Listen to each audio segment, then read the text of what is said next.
வணக்கம் நண்பர்களே. இன்னைக்கு நம்ம திருக்குறளோட 91வது அதிகாரத்தில் இருக்கக்கூடிய அடுத்த 5 குறள்களை பார்க்க போகிறோம்.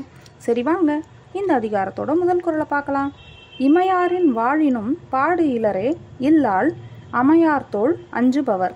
இன்னொரு தடவை, இமையாரின் வாழினும் பாடு இலரே இல்லாள் அமையார்தோள் அஞ்சுபவர். இதோட பொருள் என்னன்னா, மூங்கில் போன்ற தோள்களை உடைய தன்னோட மனைவியோட பேச்சுக்களுக்கும் தன்னோட மனைவிக்கும் அஞ்சுபவர்கள் தேவர்கள் மாதிரியான சிறந்த வாழ்க்கையை பெற்றிருந்தாலும் கூட அவங்க ஆண்மை இல்லாதவராக தான் கருதப்படுவாங்களாம். ஏன் இந்த இடத்துல மூங்கில பெண்களோட தோள்களுக்கு ஒப்புமையாக சொல்கிறாங்கன்னு பார்த்தா, மூங்கில் பார்க்குறதுக்கு ரொம்ப மெலிசாக தான் இருக்கும். ஆனால் அதை வளைச்சா எப்படியும் அவ்வளோ சீக்கிரத்தில் உடையாது, அவ்வளோ வலிமையாக இருக்கும். அதே மாதிரி சில மனைவிமார்கள் என்னதான் நீங்கள் சொன்னாலும் அவங்களோட போக்கிலேருந்து அவங்க மாறவே மாட்டாங்க. அதுக்காக தான் இந்த ஒப்புமையை இங்கே சொல்லியிருக்காங்க. இந்த அதிகாரத்தோட 7வது குறள். பெண் ஏவல் செய்து ஒழுகும் ஆண்மையின் நானுடைய பெண்ணே பெருமை உடைத்து. இன்னொரு தடவை, பெண் ஏவல் செய்து ஒழுகும் ஆண்மையின் நானுடை பெண்ணே பெருமை உடைத்து. இதோட பொருள் என்னன்னா, மனைவி சொல்லிக்கிட்டே இருக்கக்கூடிய எல்லா வேலைகளையும் ஒன்றொன்னா செஞ்சுக்கிட்டே இருக்கிறவனோட ஆண்மையை விட வெட்கத்தை நாணத்தை தன்னோட இயல்பாக வச்சிருக்கிற பெண்மைக்கு ரொம்ப அழகு, அது ரொம்ப மேலானதுன்னு சொல்கிறாங்க.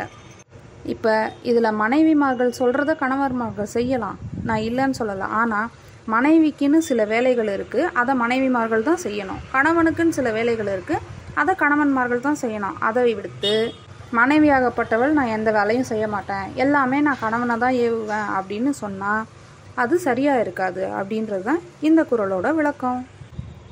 நட்டார் குறைமுடியார் நன்று ஆற்றார் நல் நுதலால் பொட்டாங்கு ஒழுகுபவர்.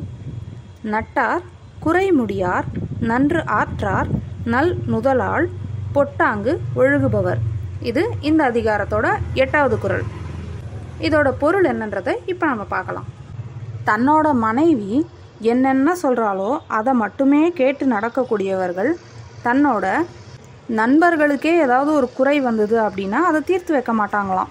எந்த விதமான ஒரு அறச்செயலையும் செய்யவே மாட்டாங்கன்னு இந்த குறளில் சொல்கிறாங்க. இந்த அதிகாரத்தோட 9வது குறள். அறவினையும் ஆன்ற பொருளும் பிறவினையும் பெண் ஏவல் செய்வார்கண் இல். இன்னொரு தடவை, அறவினையும் ஆன்ற பொருளும் பிறவினையும் பெண் ஏவல் செய்வார்கண் இல்.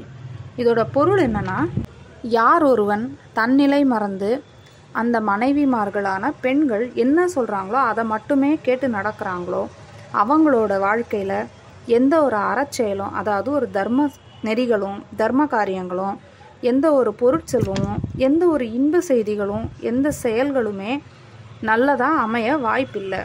ஏன்னா அவங்க எப்போவுமே மனைவியோட சொல்படி நடக்கிறாங்கன்றது இதற்கு சான்றுன்னு இந்த குறளில் சொல்கிறாங்க. இந்த அதிகாரத்தோட கடைசி குறள்.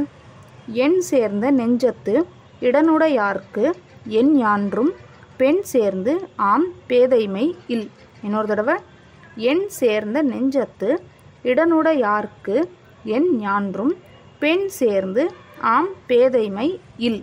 இதோட பொருள் என்னன்னா, எப்போவுமே நல்லதாக யோசிக்கிற நெஞ்சமும் நிறைய செல்வமும், செல்வன்றது இங்கே காசை மட்டும் குறிப்பிடுவதில்லை, செல்வம் வீரம் அறிவு கல்வி போன்ற 16 செல்வங்களும் உடைய மன்னருக்கு மனைவி சொல்படி தான் கேட்டு நடக்கணும் அப்படின்ற அறியாமை எந்த ஒரு காலத்துலேயுமே ஏற்படாதான். மறுபடியும் சொல்கிறேன், இது எல்லா மனைவிமார்களுக்கும் பொருந்தாது. இந்த அதிகாரம் எந்த ஒரு மனைவிமார்கள் குடும்பத்தில் தன்னோட நாட்டில் பொதுநலமே இல்லாமல் சுயநலத்தை மட்டுமே முதற் பொருளாக கொண்டு வாழுறாங்களோ அவங்களுக்கான அதிகாரம் மட்டும்தான் இது. அவங்க சொல்ல கடைபிடித்துட்டு வர ஆண்களுக்கான அதிகாரத்தை தான் இங்கே நம்ம இன்றைக்கி பார்த்துருக்கோம். இந்த அதிகாரம் இதோட முடியுது. அடுத்த அதிகாரத்தை நம்ம நாளைக்கு பார்க்கலாம். நன்றி.